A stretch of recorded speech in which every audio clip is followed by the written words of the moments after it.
राधे राधे दोस्तों, आज हम शिव पुराण का पाठ शुरू करते हैं। शुरू करने से पहले मेरी आप सबसे विनती है कि मेरे चैनल को सब्सक्राइब, लाइक और शेयर करना ना भूलें, ताकि हम आपके लिए अच्छी अच्छी कथाएं और पुराणे ला सकें। ओम नमः शिवाय। चलो आइए शुरू करते हैं। राधे राधे दोस्तों, आपका फिर से स्वागत है मेरे YouTube चैनल राधे श्याम में। आज हम आपको आगे की कथा सुनाते हैं, जिसमें विश्वेश्वर ज्योतिर्लिंग और उनकी महिमा के प्रसंग। सूत जी कहते हैं, मुनीश्वरों, अब मैं काशी के विश्वेश्वर नामक ज्योतिर्लिंग का महत्व बतलाऊंगा, जो महापापों का भी नाश करने वाला है। तुम लोग सुनो। इस भूतल पर जो कुछ कोई भी वस्तु दुष्ट गोचर होती है, वह सच्चिदानंद स्वरूप निराकार एवं सनातन ब्रह्म रूप है। अपने केवल्य अद्वित भाव में ही रमने वाले उन अद्वितीय परमात्मा में कभी एक से दो हो जाने की इच्छा जागृत हुई है। फिर वे ही परमात्मा सगुण रूप में प्रकट हो शिव कहलाए। वे शिव ही पुरुष और स्त्री दो रूप में प्रकट हो गए हैं। उनमें जो पुरुष था उसका नाम शिव नाम हुआ, और जो स्त्री हुई उसे शक्ति कहते हैं। उन चिदानंद स्वरूप शिव और शक्ति ने स्वयं अदृष्ट रहकर स्वभाव से ही दो चेतनों प्रकृति और पुरुष की सृष्टि की।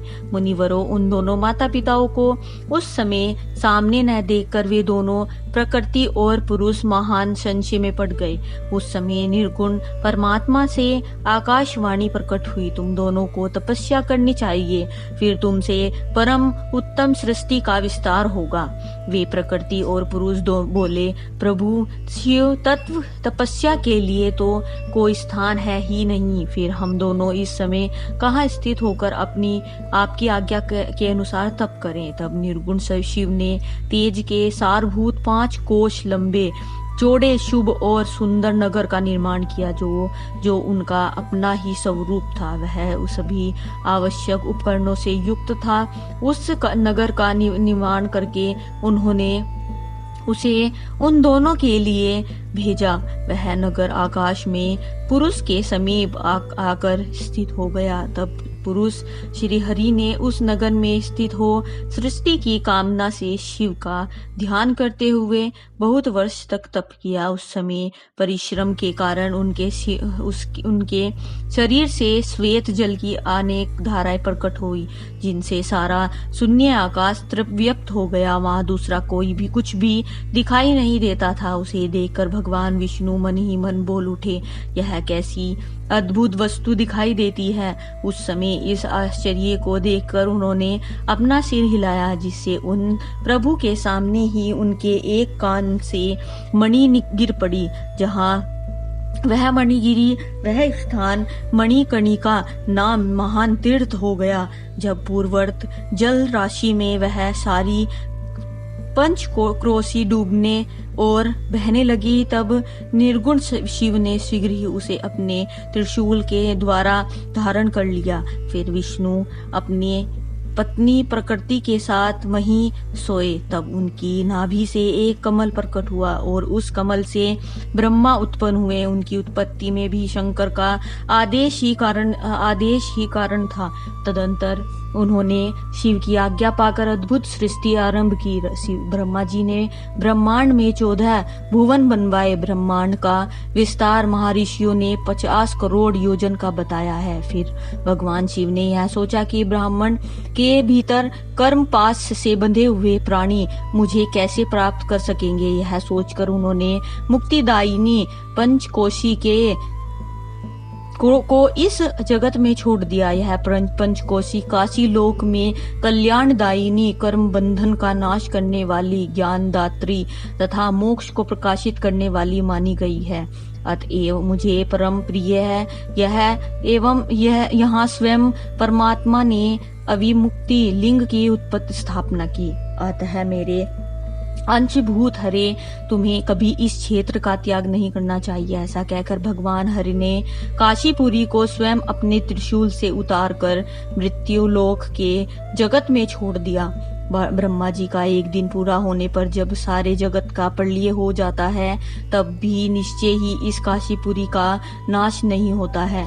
उस समय भगवान शिव उसे त्रिशूल पर धारण कर लेते हैं और जब ब्रह्मा द्वारा पुनः नई सृष्टि की रचना की जाती है तब इसे फिर वे इस भूतल पर स्थापित कर देते हैं। कर्मों का कर्षण करने से ही इस पुरी को काशी कहते हैं। काशी में मुक्तेश्वर सदा सदा विराजमान रहते हैं।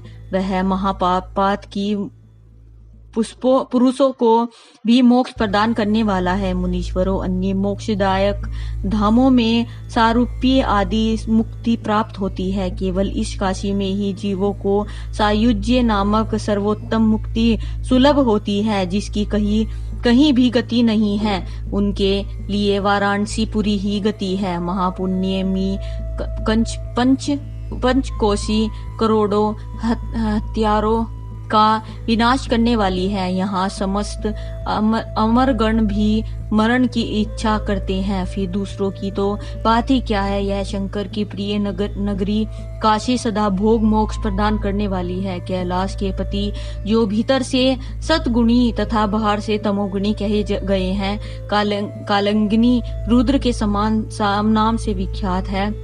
वे निर्गुण होते हुए भी सगुण रूप में प्रकट हुए शिव हैं। उन्होंने बारंबार प्रणाम करके निर्गुण शिव से इस प्रकार कहा है। रुद्र बोले, विश्वनाथ महेश्वर मैं आपका ही हूँ, इसमें संशय नहीं है। सांब सदा महादेव मुझ आत्मज पर कृपा कीजिए। जगतपते लोक हित की कामना से आपको सदा यही रहना चाहिए।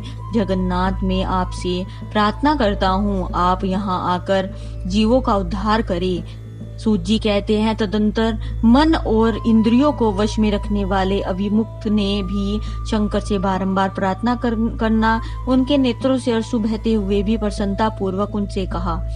अभिमुक्त बोले, काल रूपी रोग के सुंदर औषध देवाधिदेव महादेव आप वास्तव में तीनों लोकों के स्वामी तथा ब्रह्मा और विष्णु आदि के द्वारा भी सेवनीय है। देव काशीपुरी को आप अपनी राजधानी स्वीकार करें। मैं अचिंत्य सुख की प्राप्ति के लिए यहाँ सदा आपका ध्यान लगाए स्थिर भाव से बैठा रहूंगा।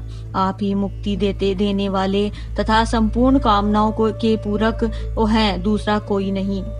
अतः आप परोपकार के लिए उमा सहित सदा यहाँ विराजमान रहे।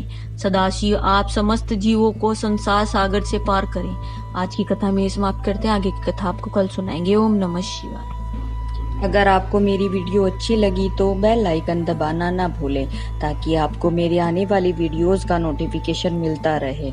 धन्यवाद। ओम नमः शिवाय।